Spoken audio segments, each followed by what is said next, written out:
की रानी कहे जाने वाले शहर शिमला में अरुण नाम का एक आलसी कामचोर लड़का रहता था। अरे ओ कामचोर, अरे जरा घड़ी तो देख, 11 बज चुके हैं और तू अभी भी बिस्तर में ही पड़ा है? अरुण रुद्र सिंह की बात को अनसुनी करके फिर से करवट बदलकर सो जाता है। मैं तो तंग आ गया हूँ इस लड़के से, रोज रोज इसकी कामचोरी बढ़ती ही जा रही है। पानी की बाल्टी लेकर अरुण के ऊपर डालता है।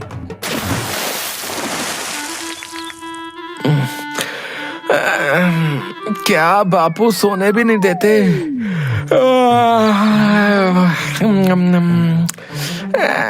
11 ही तो बजे हैं और वैसे भी मैं उठकर कौन सा तीर मार लूंगा। अरे इसीलिए तो उठा रहा हूँ कि आज तुझे भी मैं मेरे साथ काम पर ले जाकर ही रहूंगा। क्या काम? और मैं? आपका दिमाग तो ठिकाने पर है। और वैसे भी बाप के होते हुए बेटा काम करे शोभा देता है क्या? अरे मेरी फूटी किस्मत, अरे तेरे जैसा बेटा मिलने से तो अच्छा था कि मुझे कोई औलाद ही ना होती। सिर्फ मुझे पता है कि मैं तुझे कैसे झेलता हूँ। अरे तो आपको कहा ही किसने मुझे झेलने के लिए? बताओ। देखना, जिस दिन मैं नहीं रहा ना, देखना उस दिन तुम बहुत पछताओगे। अरे क्या पछताऊंगा हैं? दिन भर ताने ही मारते रहते हो। किसी दिन आपसे परेशान होकर मैं खुद ही घर छोड़कर चला जाऊंगा, समझे? फिर आपको मेरी अहमियत समझ में आएगी, समझे? अच्छा, घर छोड़कर जाएगा है? फिर उसका हाथ पकड़कर घर से बाहर निकाल देता है। अरे अरे अरे अरे क्या कर रहे हो? हैं? बुढ़ापे में सठिया गए हो क्या? हैं? तुझे घर छोड़कर जाना था ना, अब जा। और खबरदार, अगर मेरे घर में तूने एक कदम भी रखा तो तेरी टांगें तोड़ दूंगा मैं। ठीक है, तो मैं भी अब कभी भी आपके घर पर कदम नहीं रखूंगा। मुझे भी कोई जरूरत नहीं है तेरे जैसे निकम्मे बेटे की। जा, निकल जा मेरे घर से, और कभी मुझे अपनी शक्ल भी मत दिखाना, समझा? फिर अरुण गुस्से में वहां से चला जाता है। अब मैं कभी भी उस खूबसूरत बुढ़े के घर पर नहीं जाऊंगा, चाहे जमीन आसमान एक ही क्यों ना हो जाए। अब मैं इतनी दूर चला जाऊंगा कि वो बुढ़ा चाहे तो भी मुझे नहीं ढूंढ पाएगा। पर उन्हें मेरे होने ना होने से क्या फर्क पड़ता है? उन्हें तो अपने काम से ही मतलब है। और वैसे भी मैं अब तंग आ चुका था उनकी रोज रोज की चिक चिक से। अच्छा ही हुआ उन्होंने मुझे घर से बाहर निकाल दिया, नहीं तो किसी दिन मैं ही भाग जाता। अरुण चलते चलते गांव से कुछ दूर जो पहाड़ी थी वहां पर पहुंच जाता है और एक पेड़ के नीचे जाकर बैठ जाता है। आहा, क्या नजारा है। अब मैं बस यहाँ आराम कर सकता हूँ और मुझे कोई भी परेशान नहीं कर सकता। फिर अरुण उस पेड़ के नीचे सो जाता है। थोड़ी देर सोने के बाद उसे भूख लगती है और तभी पहाड़ी पर उसे कुछ लोगों की आवाज सुनाई पड़ती है। ओ तेरी, ये लोग यहाँ मेरी नींद खराब करने क्यों आए हैं? और इतने सारे लोग। अरे भाई, अरे ओ भाई, तुम यहाँ क्या कर रहे हो? अरे भाई, मैंने इस जगह का बड़ा नाम सुन रखा था। यहाँ पर हर रोज बहुत से लोग आते हैं, तो मैंने सोचा कि क्यों ना आज हम भी घूमने चले। क्या यहाँ पर इतने सारे लोग हर रोज आते हैं और मुझे कानों कान खबर नहीं? खैर मुझे क्या, अभी तो मुझे बहुत तेज भूख लग रही है। फिर वो इधर उधर खाने की तलाश में जाता है। अरे भैया, एक गर्मा गर्म समोसा और आधा किलो जलेबी बांध दो। हाँ, ये लो भैया, आपके 100 रुपए हुए। अरे पर पैसे तो मेरे पास नहीं है। अच्छा, पैसा नहीं है, हैं? ये दुकान क्या तेरे अब्बा की है, हैं? जो तू मुफ्त में खाने आ गया बे? अरे भैया, मेरे तो अब्बा भी मुझे मुफ्त में खाना नहीं देते। अरुण वहां से चला जाता है और फिर थोड़ी दूर जाकर उसे एक घर दिखाई देता है।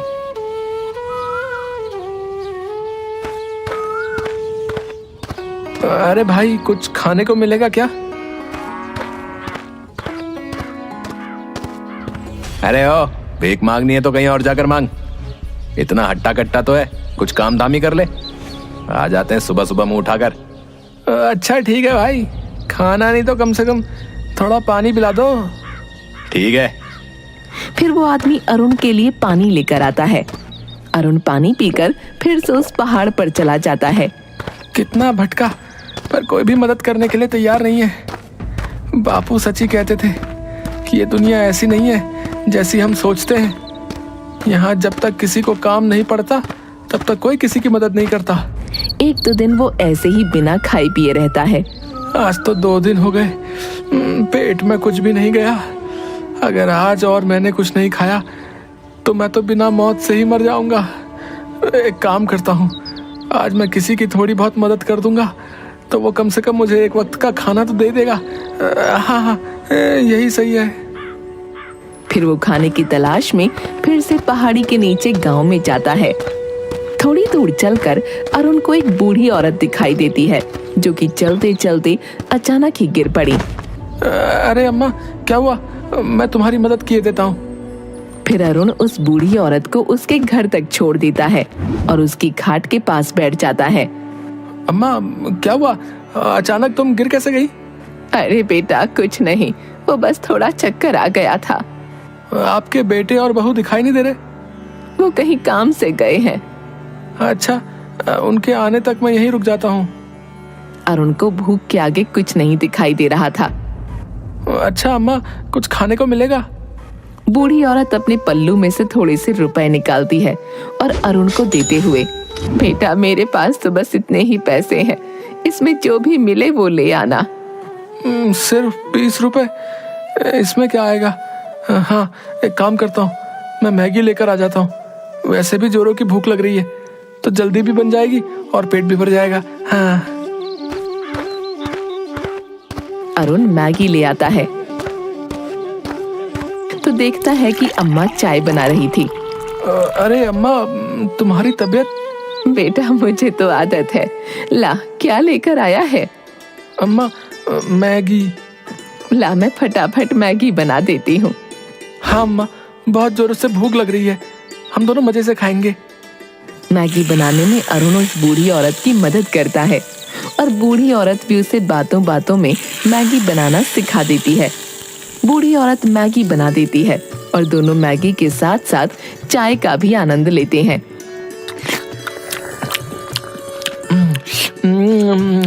अरे वाह अम्मा, क्या मैगी बनाई है।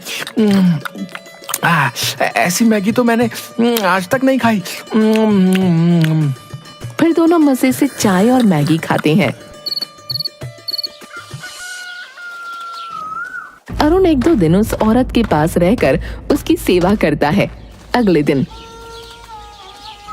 अच्छा अम्मा, अब आप ठीक तो है ना? हाँ बेटा, अब मैं बिल्कुल ठीक हूँ। अच्छा तो अम्मा, अब मैं चलता हूँ। रुक जा बेटा, जाने से पहले मैं तुझे कुछ देना चाहती हूँ। क्या अम्मा? औरत उसके संदूक में से एक डिब्बा निकालती है। ये ले बेटा, इसमें एक खास तरह का जादू मसाला है। इसे बस चुटकी भर किसी भी व्यंजन में डालेंगे तो उसका स्वाद 4 गुना बढ़ जाएगा। अच्छा ठीक है अम्मा, अपना ध्यान रखना, अब मैं चलता हूँ।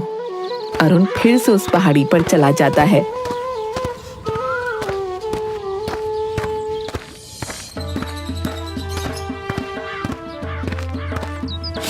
आहा, इसमें से तो बहुत ही अच्छी खुशबू आ रही है, पर इतने मसाले को लेकर क्या मैं ढाबा खोलूंगा? हाँ, ये तो बहुत ही अच्छा आइडिया है, पर ढाबा किस चीज का खोलूं? वैसे भी मुझे तो कुछ बनाना ही नहीं आता। अरे हाँ, अम्मा ने मुझे मैगी बनानी सिखाई तो थी, और वैसे भी उसमें ज्यादा मेहनत भी नहीं होती, और यहाँ आसपास कोई मैगी की दुकान भी नहीं है। हाँ।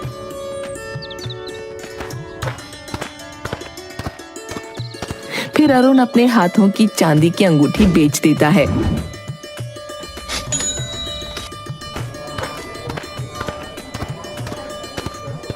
और आसपास से कुछ लकड़ियां और टेंट का जुगाड़ करके पहाड़ पर एक चाय और मैगी की दुकान खोल लेता है। अरुण की दुकान पर एक आदमी आता है। अरे भाई, 1 प्लेट चाय मैगी लगा ना? अरे हाँ हाँ, अभी लगाता हूँ।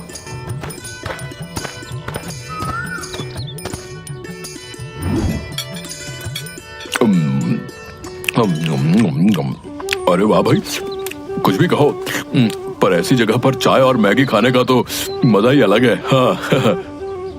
एक दो दिन तो उसकी दुकान अच्छे से चलती है, पर तीसरे दिन अचानक बहुत तेज हवा चलने लगती है और उसका टेंट उड़ जाता है। अरे अरे अरे मेरा टेंट! फिर अगले दिन वो ऐसे ही खुले आसमान में अपनी दुकान डाल लेता है। अब हवा आए तो आने दो, मुझे कोई फिक्र नहीं, ना टेंट उखड़ने की समस्या और ना ही कुछ। अचानक से घने बादल छा जाते हैं और बारिश शुरू हो जाती है।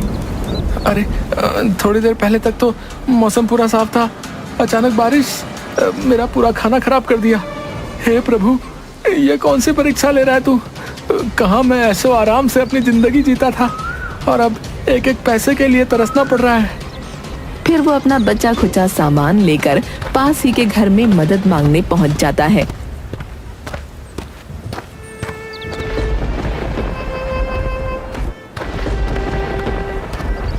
अरे भाई साहब, मुझे बारिश बंद होने तक क्या आप अपने घर में जगह दे सकते हैं? अरे हाँ भाई, क्यों नहीं। अरुण उस आदमी के घर में आ जाता है। अरे भाई, यहाँ एक अम्मा रहती थी, नजर नहीं आ रही, तुम उनके बेटे हो ना? हाँ हाँ भाई, पर तुम उन्हें कैसे पहचानते हो? कुछ दिन पहले उनकी तबीयत खराब हो गई थी, तो मैं एक दो दिन उन्हीं के पास रहा था। अच्छा, तो वो तुम ही थे जिसने मेरी माँ का इतना ध्यान रखा था। गांव वालों ने मुझे बताया तो था। हाँ, कहाँ है अम्मा? मुझे उन्हें कुछ बताना है। और उनकी तबीयत तो ठीक है ना? अम्मा, ओ अम्मा। अब तुम चाहकर भी उन्हें कुछ नहीं बता सकते। कुछ दिन पहले ही उनका देहांत हो गया। क्या देहांत हो गया? मैं किसी काम से बाहर गया था और जब वापस आया तो अगले दिन ही अम्मा की तबीयत बहुत ज्यादा खराब हो गई और आसपास के लोगों ने मुझे तुम्हारे बारे में बताया था। मैंने तो सोचा ही नहीं था कि मैं तुमसे मिल भी पाऊंगा या नहीं, पर तुम यहाँ पहाड़ी पर क्यों रहते हो और कहां से आए हो? अरे वाह, आइडिया तो तुम्हारा बहुत अच्छा है। वैसे भी यहाँ पर बहुत से लोग आते जाते रहते हैं और आसपास कोई मैगी की दुकान भी नहीं है, तो दुकान तो तुम्हारी बढ़िया चलेगी। तभी उस आदमी की छोटी सी बेटी वहाँ आ जाती है। पापा पापा, मुझे भी मैगी खानी है। अरे बेटा, अब इतनी बारिश में मैं तुम्हारे लिए मैगी कहाँ से लेकर आऊं? अरे भाई साहब, मेरे पास जो है थोड़ी सी मैगी बची है, आप इस बच्ची को वो खिला दीजिए। पापा, आप भी खाकर देखिए। फिर वो लड़की अपने पापा को भी मैगी खिलाती है। अरे वाह, ऐसी मैगी तो मैंने आज तक कभी नहीं खाई। अरे भाई, अब तो तुम्हारे यहाँ मेरे रोज ही आना जाना होगा। नहीं नहीं भाई, अब मैं कुछ नहीं करने वाला, बस बहुत हुआ। मैं कितनी भी कोशिश करता हूँ, पर इस पहाड़ पर दुकान टिकती ही नहीं। अरे नहीं भाई, मैं सच कहता हूँ, ऐसी मैगी तो पूरे शहर भर में नहीं मिलेगी। तुम कहो तो मैं तुम्हारी कुछ मदद कर देता हूँ। वैसे भी तुमने मेरी माँ की बहुत सेवा की थी। वैसे बात तो सही है, अगर मैं मैगी की दुकान नहीं खोलूंगा तब भी मुझे कोई ना कोई काम तो अपने लिए ढूंढना ही पड़ेगा, और इतनी ज्यादा मेहनत ना बाबा ना। एक काम करता हूँ, इसकी बात मानकर पैसे ले लेता हूँ और एक छोटी सी दुकान खोलकर अपना काम आगे बढ़ाता हूँ। ठीक है भाई, पर तुम्हें मेरी दुकान पर अपनी बेटी को लेकर हर रोज आना पड़ेगा। अरे नहीं भाई, अगर रोज रोज इसे लेकर आया तो इसकी आदत खराब हो जाएगी। और दोनों हंसने लगते हैं। फिर अरुण उसकी मदद ले लेता है और कुछ ही दिनों में एक छोटी सी दुकान तैयार कर लेता है। धीरे धीरे उसकी दुकान अच्छी खासी चलने लगती है। पहाड़ी पर आने वाले लोग उसके हाथों की चाय और मैगी खाए बिना नहीं जाते। एक दिन अरुण की दुकान पर कुछ आदमी आते हैं। अरे भाई, एक मैगी और चाय लगाना। मैं बहुत दूर से तुम्हारी दुकान की तारीफ सुनकर आया हूँ। अरुण बूढ़ी औरत के दिए हुए जादुई मसाले से मैगी बनाता है। अरे भाई, खुशबू इतनी अच्छी आ रही है तो सोचो कि मैगी कितनी अच्छी होगी, है? फिर अरुण सभी को मैगी देता है। अरे वाह भाई, जितना सुना था ये मैगी तो उससे भी ज्यादा स्वादिष्ट है भैया। अगले महीने मेरी बेटी का बर्थडे है, तो मैं उसके जन्मदिन पर भी तुम्हारे हाथ की मैगी का स्टॉल लगवाऊंगा। हाँ। अरुण खुश हो जाता है। कुछ दिनों बाद अम्मा का बेटा भी अरुण की दुकान पर आता है। अरुण उसे देखकर तुरंत पहचान जाता है। अरे भाई साहब, अपने हाथों की गर्मा गर्म एक प्लेट चाय मैगी लगाना। वो गुड़िया तो आज जिद पर ही अड़ गई थी कि उन अंकल के हाथों की मैगी ही खानी है, तो क्या था, फिर मैं ले आया उसे। अरे अच्छा किया भाई साहब, वैसे भी बहुत दिनों से मैं आपसे मिलने की सोच रहा था। अरुण उस आदमी को चाय और मैगी देता है। अरे अरुण भाई, ये तो और भी ज्यादा लाजवाब है। फिर अरुण उस आदमी को उसके पैसे लौटा देता है। ये लो भाई तुम्हारी अमानत, धन्यवाद। अगर उस दिन आप मेरी मदद नहीं करते तो मैं यहाँ तक नहीं पहुँच पाता। अरे भाई, इसमें धन्यवाद की क्या बात है? आपने मेरी माँ की इतनी सेवा की, तो इसके आगे तो मेरी मदद कुछ भी नहीं। अरुण की दुकान अब आसपास के गांव में फेमस हो गई थी। उसने अब अपनी दुकान में अलग अलग तरह की मैगी बनाना शुरू कर दी थी और धीरे धीरे करके उसने एक ढाबा बना लिया। और अब उसने अपनी मदद के लिए कुछ आदमी भी लगा लिए थे। एक दिन कहाँ मेरी जिंदगी बिल्कुल निकम्मे जैसी थी और आज मैं एक ढाबे का मालिक हूँ। बापू सही कहते थे, पर अब उनके सामने जाने की हिम्मत ही नहीं होती। पर सच में उनकी बहुत याद आती है। थोड़ी देर बाद जब वो ढाबे में कुछ लोगों को मैगी और चाय दे रहा था, तब वो कुछ लोगों की बातें सुनता है। अरे भाई, सुना तूने?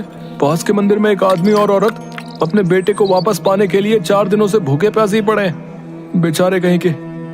अरे भाई, काहे का बेचारा है? पहले तो उसने खुद ही अपने बेटे को घर से बाहर निकाल दिया और अब उसे ढूंढने के लिए मन्नत मांग रहा है। अरे भाई, पर सुना है कि वो लड़का कोई कामकाज नहीं करता था, हैं? इसीलिए गुस्से में आकर उसके बाप ने निकाला था। कहीं पिताजी तो। अरुण दौड़ता हुआ उस मंदिर में जाता है।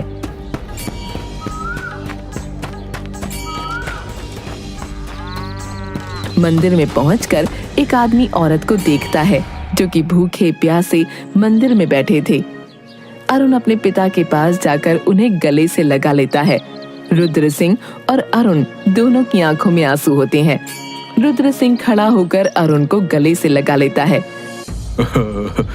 मुझे माफ कर दे मेरे बच्चे, मैंने तुझे दर बदर की ठोकर खाने के लिए घर से बाहर निकाल दिया।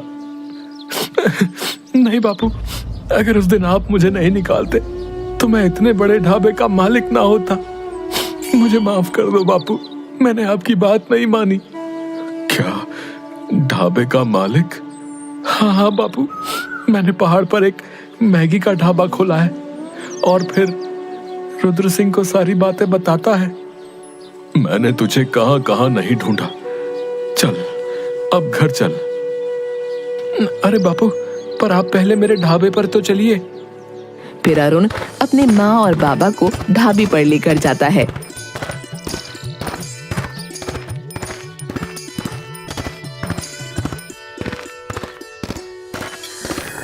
अरे वाह बेटा, इतना बड़ा ढाबा, ये तेरा है क्या?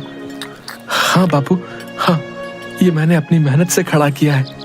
मुझे हर पल आपकी बहुत याद आई। फिर रुद्र सिंह अरुण को गले से लगा लेता है। मुझे तुझ पर गर्व है मेरे बच्चे। अब चल, घर चल। तेरे बिना घर जैसे काटने को दौड़ता है। हाँ, देख कितना दुबला हो गया है।